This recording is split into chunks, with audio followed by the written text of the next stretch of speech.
Selamat pagi Bapak Ibu, puji nama Tuhan. Makasih pada Pak Gembala untuk kesempatan sesuai dengan tema kita, yaitu di dalam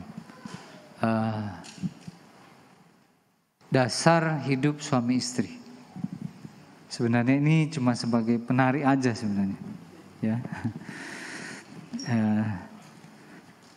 Ya, ini juga merupakan suatu pengalaman hidup dari kita semua, karena ini merupakan suatu ukuran yang Tuhan tetapkan melalui Paulus kepada jemaat di Efesus. Kita akan baca bersama di dalam Efesus pasal yang ke-5 ayat yang ke-22 sampai ayat yang ke-33. Ya. Dengan Lembaga Alkitab Indonesia memberikan judul Kasih Kristus adalah dasar hidup suami istri. Kasih Kristus adalah dasar hidup suami istri.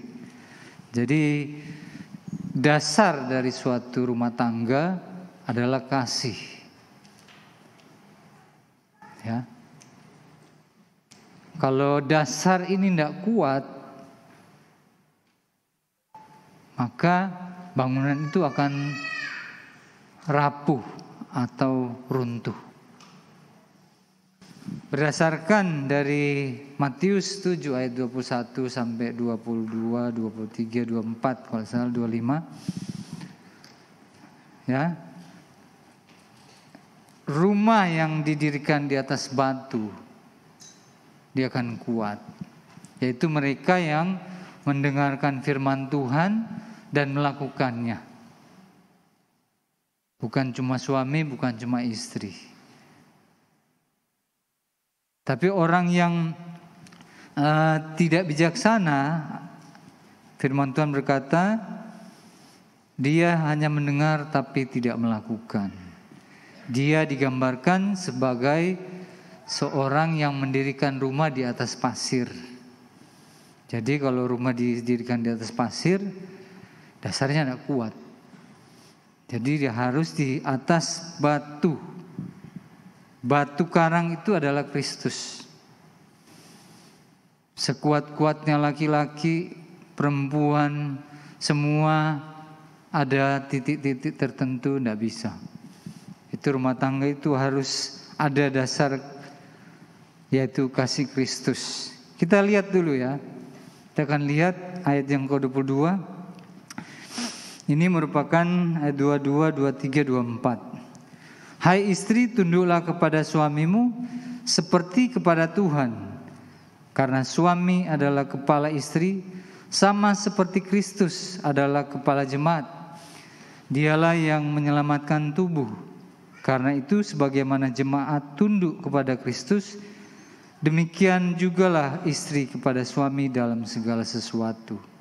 Kata tunduk di sini, ya, lewat Rasul Paulus, kata tunduk ini berasal dari kata Yunani idios, ya. Dia memakai kata sifat.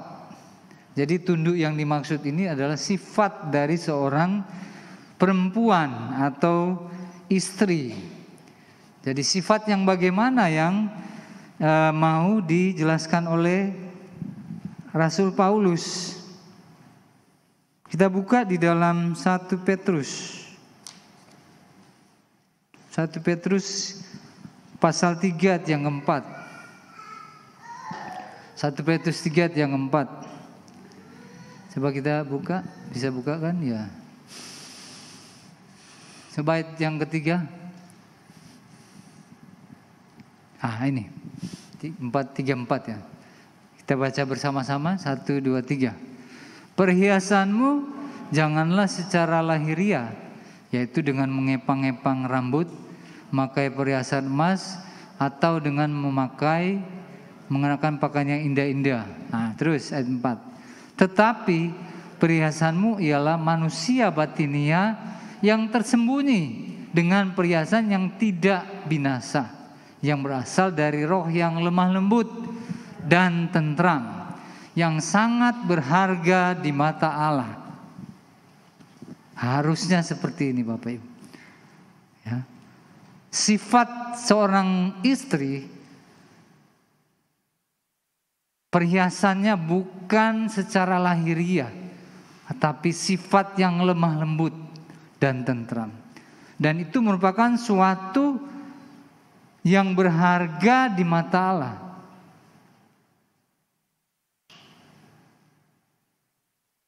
Karena istri-istri zaman sekarang sudah bergeser, ya,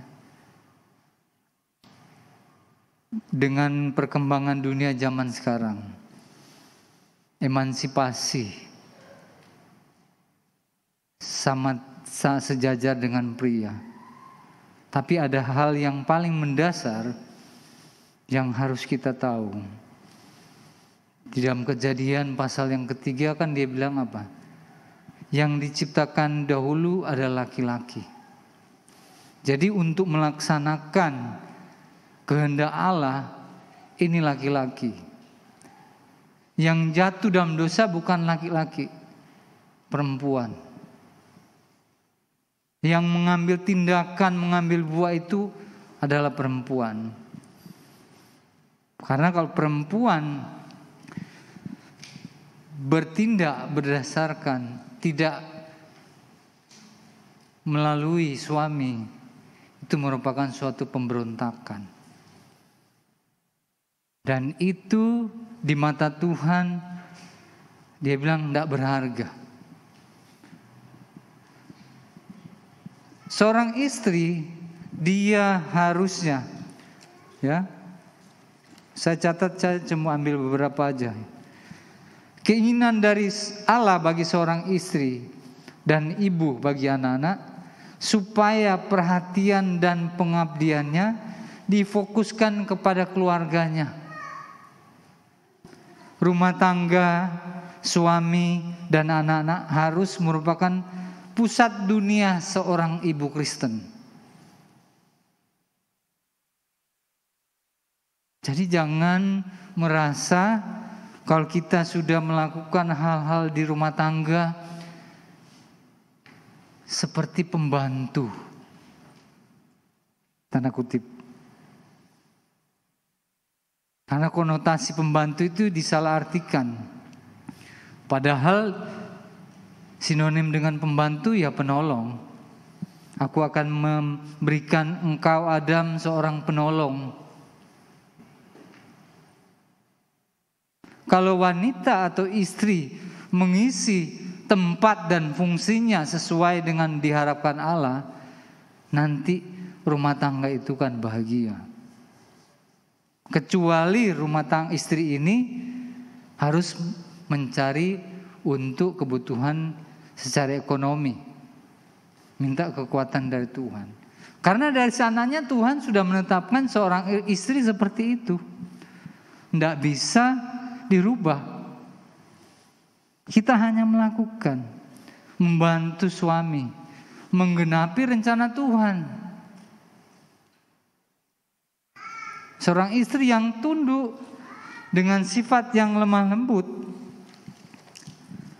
menggambarkan suatu sikap ya, sederhana yang terungkap dengan kerendahan hati yang halus dan kepedulian terhadap orang lain.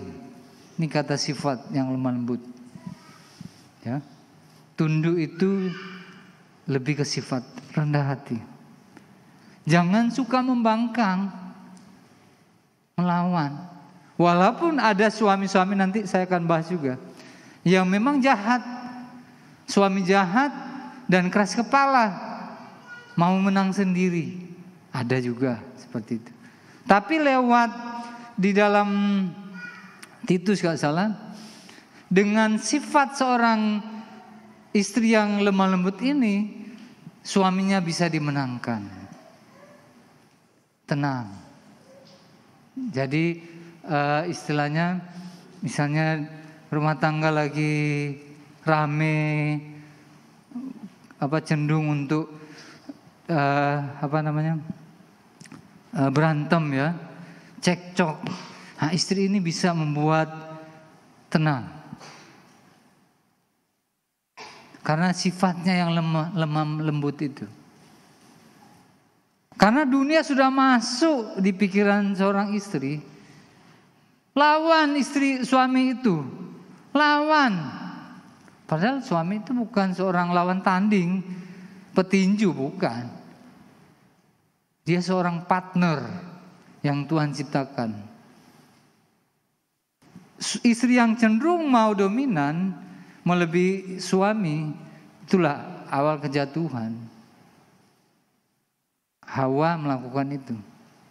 Kalau rumah tangga kita mau hidup sesuai firman Tuhan, kita harus mendengarkan firman Tuhan.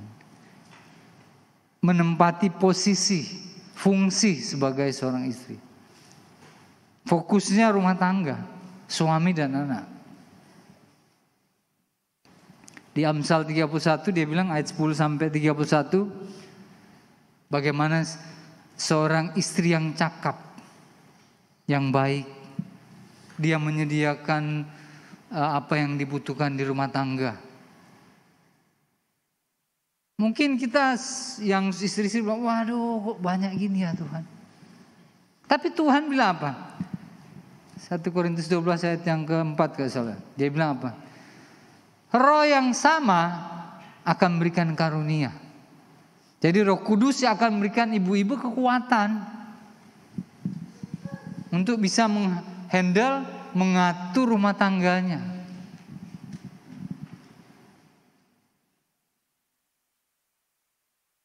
Rumah tangganya.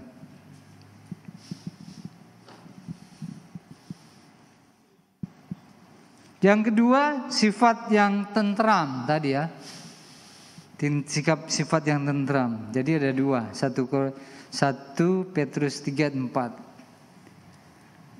Menunjuk kepada suatu sikap yang tidak riuh dan tidak menimbulkan keributan.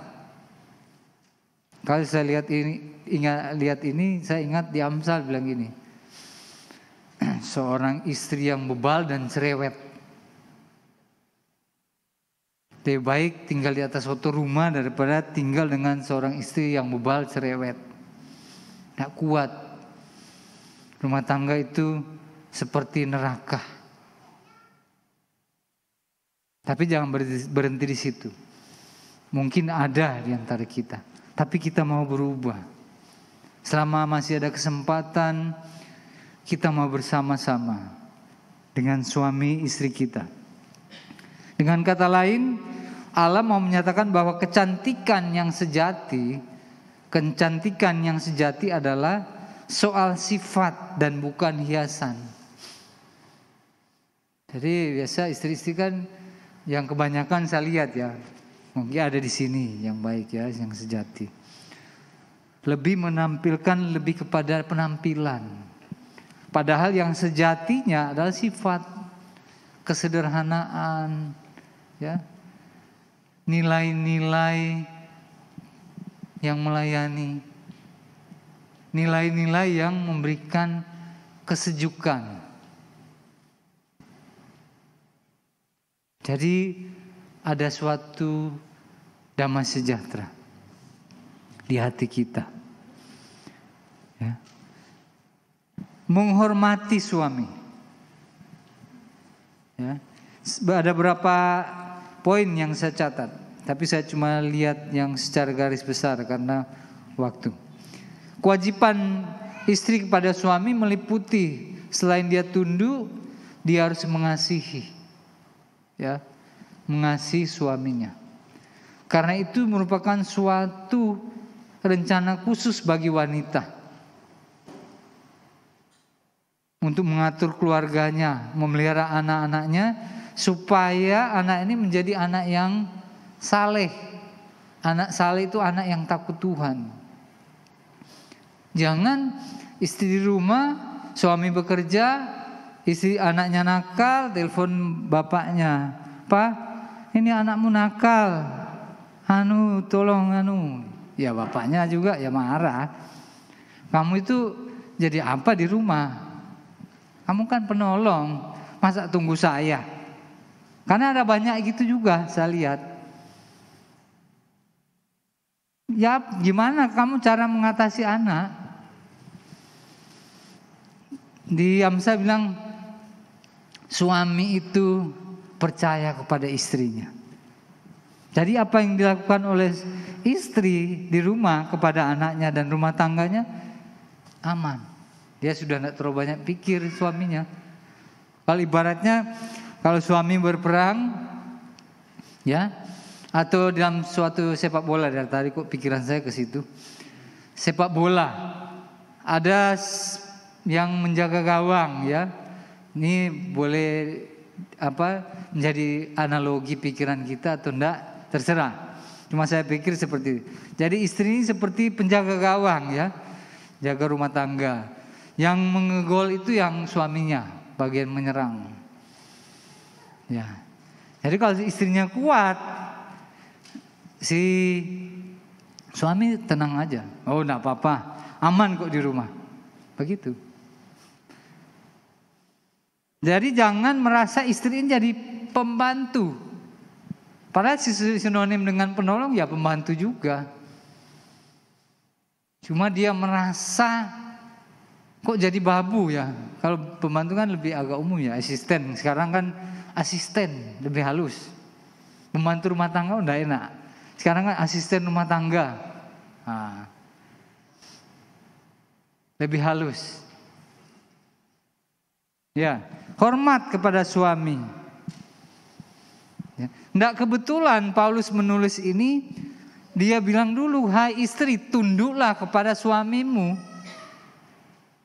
Baru ayat yang ke-25 bilang apa? Hai suami kasihilah istrimu. Jadi itu ada susunan. Karena apa? Paulus mau bilang, dari awalnya Adam dulu yang diciptakan. Sehingga terjadilah kalau ada ketimpangan, istri merasa tidak dikasihi, kamu harus mengasihi dulu aku. Suami bilang, kamu tidak tunduk sama aku. Karena ini terjadi pada banyak orang yang, tanda kutip ya, tidak semua, yang istri banyak secara ekonomi dia lebih dominan. Jadi mengatur suaminya. Bahkan suami ada, saya tidak suka memang dengar itu. Suami-suami dibawa ketiak istri. Takut sama, ada kan film suami-suami takut istri. Tidak benar itu. Firman Tuhan jelas bilang, kepala dari istri adalah suami. Nggak boleh dibalik bola. Itu sudah ordo, sudah susunan. Kalau kita menerjang itu, kita yang susah. Karena Tuhan sudah menyeting aturannya seperti itu. Terus bantuan, nah ini bantuan. Kejadian 2:18. Menjadi rekan yang mengasihi dan menolong laki-laki. Bertanggung jawab bersama laki-laki untuk memenuhi maksud Allah di dalam keluarga Kristen itu. Ya, memenuhi maksud Allah. Jadi setiap keluarga kita ini ada rencana Tuhan yang harus menjadi tanggung jawab tugas kita bersama. Memang tidak gampang Bapak Ibu. Tidak gampang. Itu antara persatuan dan kesatuan itu sangat berbeda. Kalau persatuan itu sepertinya dipaksakan untuk disatukan. Tapi kalau kesatuan itu ada rasa dari kedua belah pihak untuk mau bersatu. Tidak merasa, oh aku lebih kamu harus duluan begini-begini. Tidak usah. Saling mengerti. Oh maksudnya dia begini. Jangan dari satu pasang merasa, kamu tidak mengerti aku, tidak mengerti aku, tidak mengerti aku. Ada suatu usaha bersama untuk kita bisa saling mengerti satu dengan yang lain. Oh maksudnya bagaimana ya? Pakai cara pandang suami, si suami pakai cara pandang si istri. Oh maksudnya dia begini. Karena memang kita kan bahannya lain. Yang laki dari tanah liat, yang perempuan dari tulang rusuk. Jadi dari dasar aja udah beda. Sehingga kita agak berseberangan cara berpikirnya. Ada yang bilang kalau perempuan itu seperti mie, katanya seperti itu. Saya baca itu mulet gitu. Kira mulet gitu. Apa? Rumit. Kalau yang laki kotak-kotak. Kotak-kotak. Yang ada yang bilang karena laki-laki itu memori otaknya lebih kecil kapasitasnya. Sehingga banyak kali orang yang laki itu yang banyak yang stroke. Yang perempuan kapasitasnya lebih besar. Dan ngomongnya lebih banyak. Ya. Ngomong katanya lebih banyak. Saya baca surveinya.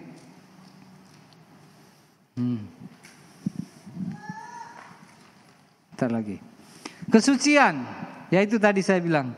Karena si istri ini yang murni hatinya, saleh hidupnya, dia bisa menangkan suami yang keras kepala, yang jahat. Lama-lama dia merasa iya ya, istriku baik sama aku kok jahat gitu. Sabar. Memang semua itu ada proses, berproses. Dan menjadi seorang ibu dan pengatur rumah tangga yang baik. Kedudukan tertinggi dan martabat sejati wanita ialah istri dan ibu yang saleh. Tidak ada sukacita, kesenangan batin, berkat atau kehormatan lebih tinggi yang dapat diperoleh seorang istri atau ibu Kristen selain dengan melahirkan anak-anak, mengasihi mereka, membesarkan mereka sehingga hidup bagi Kristus untuk memuliakan Allah. Ya. Jadi itu martabat seorang wanita atau istri. Ada sukacita. Dia melihat anak-anak bisa bertumbuh. Itu ada di mana? Coba Titus ya, Titus 2. Coba tolong buka Titus 2. Ayat 3 dan sampai 5. Mungkin itu saya ingat.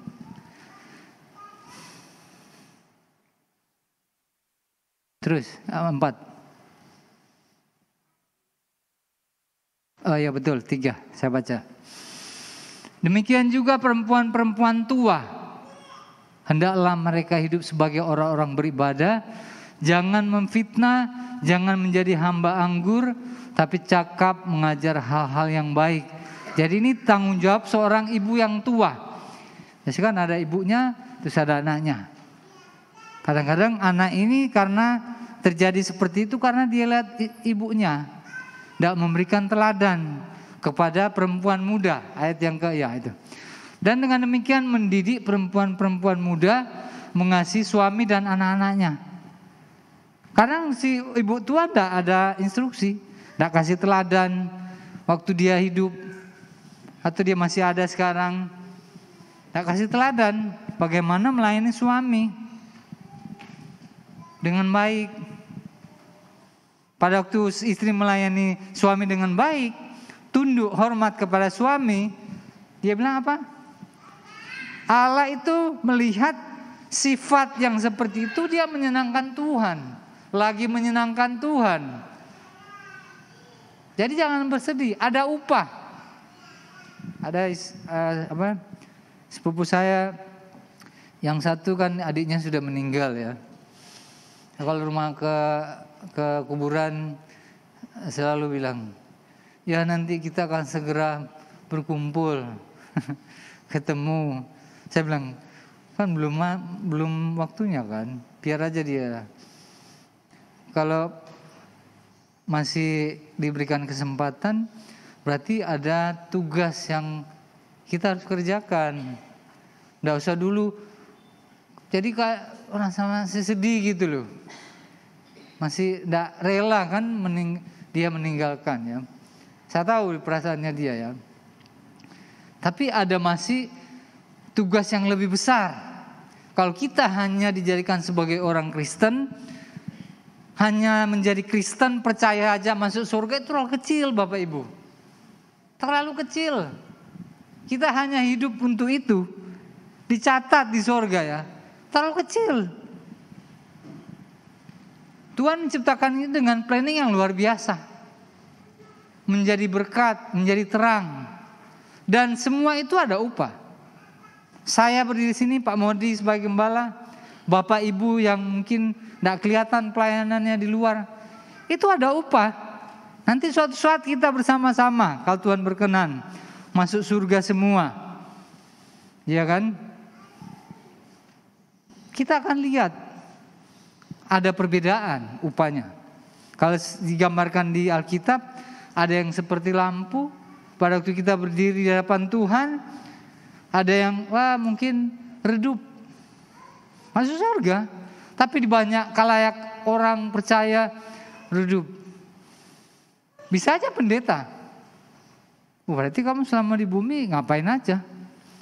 Karena setiap pelayanan kita itu ada ukuran, ada aturan, motivasi, tujuan, dan tindakan itu pengaruh. Ada nilai di dalam suatu pertandingan olahraga atletik. Kalau kita nak mengikuti aturan, didiskualifikasi. Jadi apa yang kita lakukan tidak dihitung. Oh Tuhan, aku sudah melayani Tuhan. Tidak, ini tidak termasuk. Kamu melakukan dengan cara-cara yang tidak halal. Di belakang kamu hal-hal yang tidak baik kamu lakukan. Ada, dunia aja pakai cara ini. Apalagi di surga, pakai nilai-nilai yang luar biasa. Jadi orang melayani itu tidak sembarang Bapak Ibu. Cuma sekedar tampil gitu. Tapi ada nilai di hati yang Tuhan mau lihat. Kita menampilkan apa? Kita motivasi menyenangkan Tuhan atau manusia? Lanjut, yang terakhir. Oke, 5 menit. Yang 25. Hai suami, kasihilah istrimu sebagaimana Kristus telah mengasihi jemaat dan telah menyerahkan dirinya baginya untuk menguduskan, dan sesudahnya sudah ia menyucikan dengan memandikan dengan air dan firman, supaya dengan demikian ia menempatkan jemaat di hadapan dirinya dengan cemerlang, tanpa cacat atau kerut atau yang serupa dengan itu, tetapi supaya jemaat kudus dan tak bercela. Nah, jadi suami mengasihi, ini yang menjadi poin kita. Dasar hidup suami istri. Kata mengasihi, kata agapau, agape, ada 4 kasih kan itu ya. Menurut bahasa Yunani, kasih agape, philia, storge, ada sama kasih birahi. Apa itu? Eros. Yang Tuhan menekankan ini kasih agape. Jadi kalau ada yang istri yang jahat, Alkitab bilang juga, ada istri yang tidak berbuat baik kepada suaminya, itu dia harus mengasihi. Itu kembali ke dasar pada waktu kita menikah. Apakah engkau cinta suamimu, istrimu dalam keadaan susah dan senang? Kita ngomong di hadapan jemaat dan Tuhan. Iya, saya mengasihi dalam keadaan susah dan senang. Bagaimana sekarang perjalanan hidup rumah tangganya? Betul enggak? Apa hanya yang senang-senang aja? Waktu dia sehat-sehat, pada waktu dia lemah, pada waktu dia sakit, menderita, kamu masih enggak mau bersama? Kita udah banyak lihat kasus-kasus. Dan dituntut dari seorang suami mengasihi. Kasih yang tidak terbatas. Kasih agape. Unconditional. Yang tidak terkondisi. Dan ini kita tidak punya Bapak Ibu. Manusia kita tidak punya. Kalau bukan Tuhan yang kasih masuk di hati kita, Roh Kudus, Tuhan Yesus masuk di hati, tidak bisa, nonsen, tidak mungkin. Kita bisa mengasihi istri kita cerewet, marah gini-gini, mengasihi dia. Aduh, kalau bukan Tuhan, kalau bukan Engkau enggak bisa kok Tuhan. Buyar. Bisa gitu. Tapi karena Tuhan, kita mau tetap sabar. Itu pada waktu Petrus dibilang di dalam Yohanes 21 ayat 15, 16, 17. Dia bilang waktu Tuhan Yesus bangkit, ya toh, di pinggir pantai, terus Petrus kan mau beralih lagi kembali ke panggilannya sebagai nelayan, tidak mau menjadi sebagai penjala jiwa. Tuhan Yesus bilang, Petrus, apakah engkau agape sama aku? Iya Tuhan, aku pilih ya sama engkau. Maksudnya gini, apakah engkau mengasihi dengan kasih yang tulus ikhlas? Petrus bilang, iya, aku mengasihi dengan sahabat, secara sahabat. Tuhan Yesus tanya 1 kali, 2 kali, 3 kali. Dan Bapak Petrus baru sadar. Karena dia sudah 3 kali menyangkal Yesus. Jadi dia merasa, iya tuh, enggak bisa aku. Itu, dasarnya itu. Kita bisa melakukan ini kalau kita punya sama-sama, suami istri punya kasih. Itu kenapa perlu ada mesbah doa bersama. Karena ini adalah dasar berdoa bersama, bukan sendiri. Berdoa menyembah, bukan minta-minta. Tuhan minta ini berkati, tak usah. Nanti Tuhan berkati pasti. Banyak menyembah Tuhan, menyembah, haleluya, puji Tuhan. Nanti Roh Kudus turun kan. Kalau kita menyembah, ada pujian, kuasa turun di keluarga ini. Sehingga ada iblis, ada hal-hal yang jahat akan pergi, puji Tuhan. Karena waktu saya agak cepat juga. Terima kasih, kita bangkit berdiri. Kami kembalikan kepada Bapak Gembala.